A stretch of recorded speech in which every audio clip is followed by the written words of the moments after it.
পথ সারমেয়দের রক্ষা করা এবং তাদের মঙ্গল কামনা এবং এই পথ সারমেয়দের জন্য যারা পথে নেমে লড়াই করছে তাদের মঙ্গল কামনায় দুর্গাপুরের সিটি সেন্টারে পশুপ্রেমীদের উদ্যোগে শুরু হয়েছে মহাযজ্ঞ।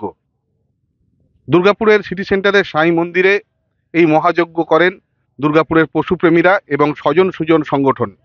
তাদের দাবি যে রায় দেওয়া হয়েছে সুপ্রিম কোর্ট থেকে, এতে পথ কুকুররা তারা কিন্তু সমস্যার মধ্যে পড়েছে। যে নির্দেশ দেওয়া হয়েছে তাদেরকে বিভিন্ন প্রতিষ্ঠানে রাখা যাবে না এবং তাদেরকে বিভিন্ন জায়গায় চলাফেরা করতে দেওয়া যাবে না, তাদেরকে সরিয়ে ফেলতে হবে, সেই সমস্ত বিষয়ে তারা প্রতিবাদে নেমেছেন এবং তাদের নিরাপত্তায়, তাদের রক্ষায়, তাদের মঙ্গলার্থে এবং এই পথকুকুরদের সঙ্গে যারা সবসময় জড়িত, যারা তাদের জন্য পথে নেমেছেন, পথে নেমে লড়াই করছেন, আন্দোলন করছেন, সকলের জন্যই তারা এই মহাযজ্ঞ শুরু করলেন সিটি সেন্টারে।